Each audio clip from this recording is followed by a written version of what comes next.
Notes and Music, and we're going to talk about how you can play a song called Try Hard by 5 Seconds of Summer.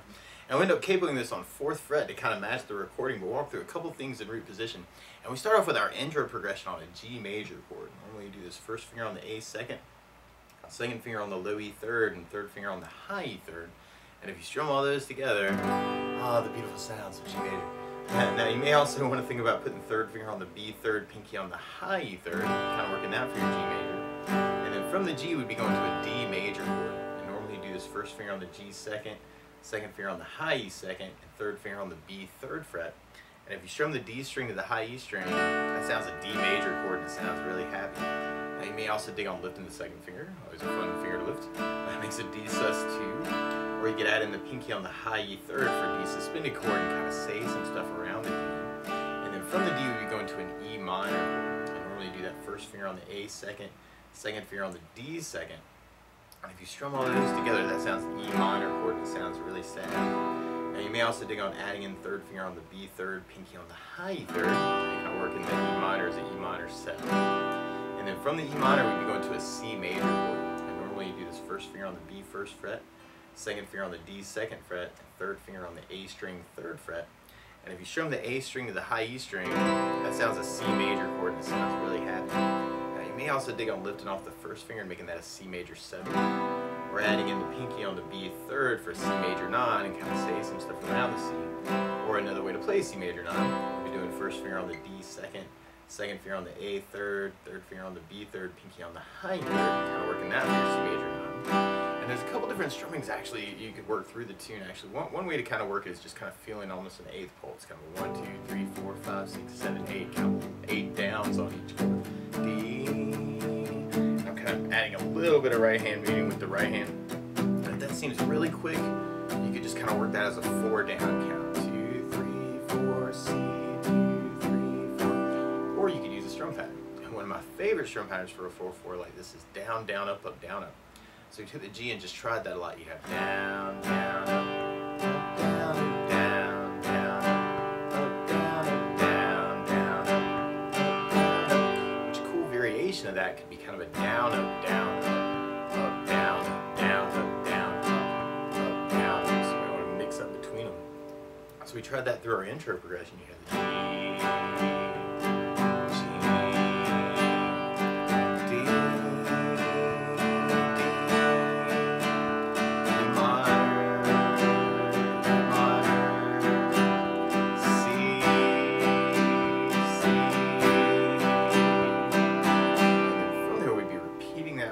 Verse and then going into our pre-chorus part. And on our pre-chorus we start out on E minor, but then you'll kind of hear the low E string on the 2nd fret F sharp note kind of come out on the next chord. And you may want to back that up with a D major chord. And if you take your thumb you can kind of add that in on the low E 2nd fret. It's called a D slash F sharp, or a D with an F sharp in the bass. Or another option would be to use a D sus slash F sharp by doing first finger on the low E second finger on the G second, third finger on the B third, pinky on the high E third. And if you strum all those together, that sounds a D slash F sharp, or D sus slash F sharp. And then from there we go to our C major chord, and we kind of hit it with a big C hit, where you may want to do even kind of a down and kind of kill the strings. So you have E minor, D slash F sharp, C, and then you have the big C hit to help lead into our chorus part. And on our chorus, we almost had kind of changed strum patterns actually on our chorus part. We start out on the G, and then some more G, and then all of a sudden our D chord sounds sad. So you may want to use a D minor chord by doing first finger on the high E first fret, second finger on the G second fret, and third finger on the B string third fret. And if you strum the D string to the high E string, the sad sounds of D minor. Love that part of the tune. Now around D minor, so you may want to think about lifting off the first finger and making that a D sus2, or adding in the pinky on the high E third for D suspended chord. And then from that D minor, we kind of pick things up on our C chord, kind of C major, C.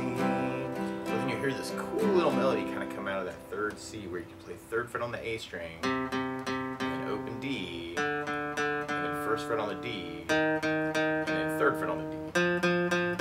Around the C chord, you could just stay on the C, or you may want to even just grab just that lick, kind of C note, open D, and then an E flat note, and then then an F note. Or you can even kind of work that around the C chord, kind of C, open D, 1. I'm kind of using my pinky, so the only note I'm really holding on to there is that 3rd fret on the A string. You can even make that like a 2-string strum idea. Might be a cool thing to kind of play around with, kind of try and bring out that lick. Now the strum pattern on the G's and the D minors, though, it almost feels like something called a 16th note strum pattern. And what I mean by that is if you're tapping your foot at the beat, right now we're dividing that beat into 2 parts with our down, down, up, down, up. 1, 2, 1, 2, and that's called an 8th note. What a 16th note is where you divide things into 4 parts. 1, 2, 3, 4, 1, 2, 3, 4. And one of my favorite 16th note strum patterns is a long down, down, down, up, down, down, up, down, up.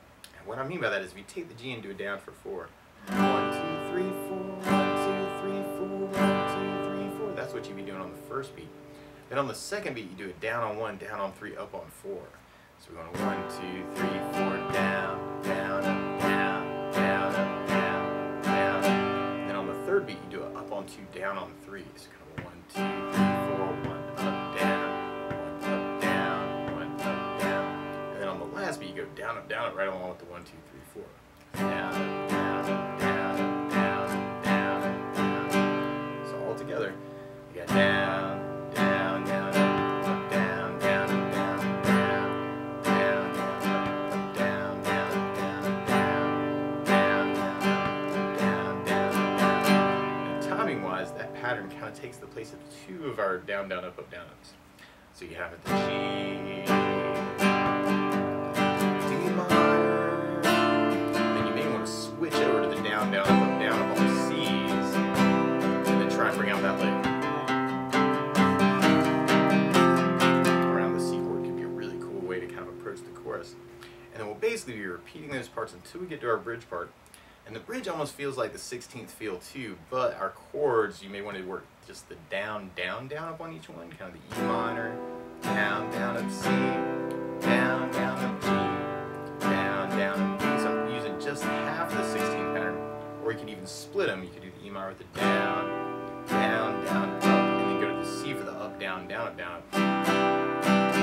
G for down, down, down, up. And then D for the up, down, down, down, up. So you kind of dig on that for that bridge part. E minor, down, down, up, C, up, down, down, down, down, down, up, D, up, down, down, down, E minor, down, down, up, C, up, down, down, down, G, down, down, D, up, down, down, down. And then from there, we'll be going into our last chorus and kind of into our outro, which is kind of a variation of our chorus. Now the weird part is to play along with 5 Seconds of Summer, instead of starting on a G chord, they're starting on a B major chord.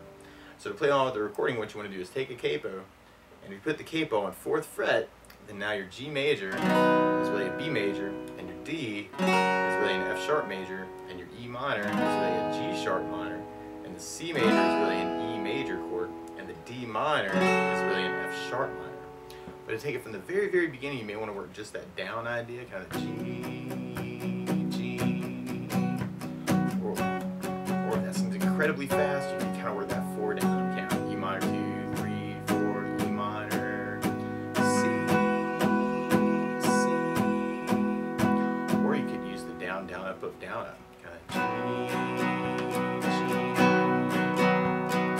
G, or that variation down, up, down, up.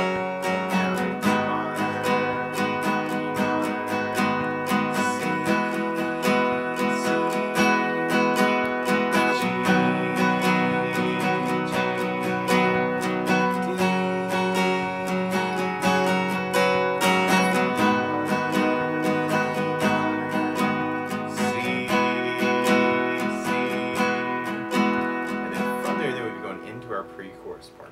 So we have our E minor, D slash F sharp, C, the kind of the big C hit to lead us into our chorus part. And you could work that with just the down, down, up, down, up, or if you're digging on the 16th idea, you could do the G, down, down, up, down, down, up, down, up, A minor, C, kind of switching over to the 8th, and then trying to follow that lick. Down,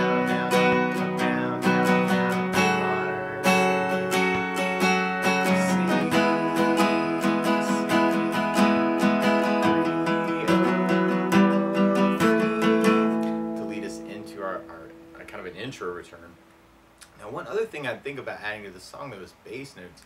And a lot of times on that first down of the down, down, up, down, up, you throw a bass note in for the chord. So on the G you'd have low E for the bass. On the D you'd have the D for the bass. Unless you're doing the D slash F sharp, then you have low E for the bass. On the D minor you have the D for the bass. On the E minor you have low E for the bass. And on the C you'd have the A for the bass. So we tried that intro return. You could work it as a bass down, up, or even a bass up, down, up, down, if you dig on that variation. So through that intro you'd have the G, G,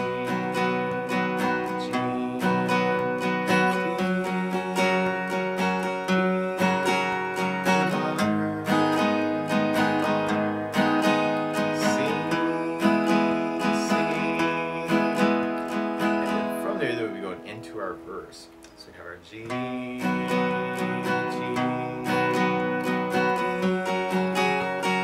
or if you want to, adding and subtracting notes to the chords can be a cool idea. C minor, C, G,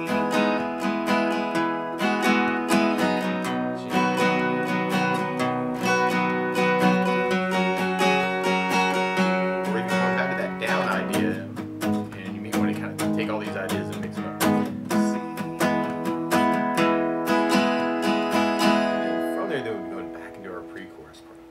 E minor with low E bass, D slash F sharp with low E bass, C with an A bass, and kind of a big C hit to lead into our second chorus. Now, if you're digging on the basses though, in the 16th pattern, you could add basses to that pattern and work it as a bass, down, down, up, down, down, up, down, or a bass, bass, down, down, up, down, down, up, or a bass, bass, down, down, up, bass, down, up, down. It can all be cool variations. So you have the G,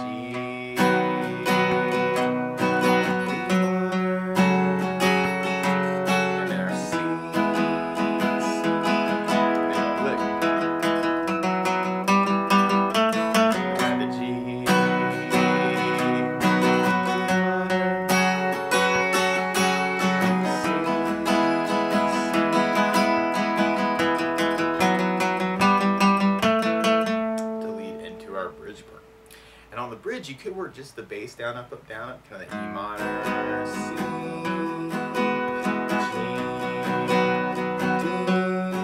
or you can work the 16th idea, it's kind of that bass down, down, very cool, kind of half pattern idea, or you can work the full 16th with the splitting pattern, G, down, down, D, up, bass, down, to kind of get that C at the end.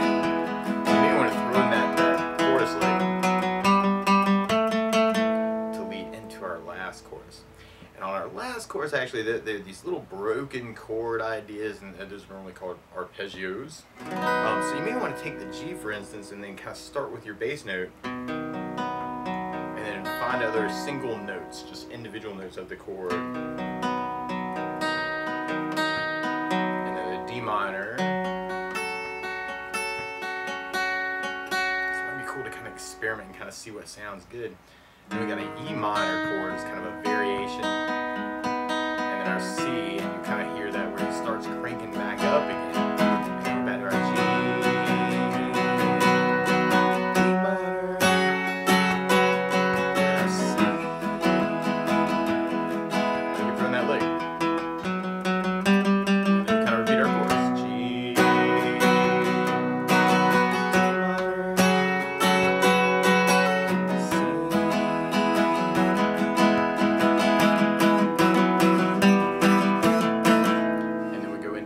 outro chorus.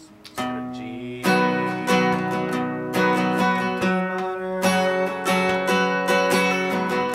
minor,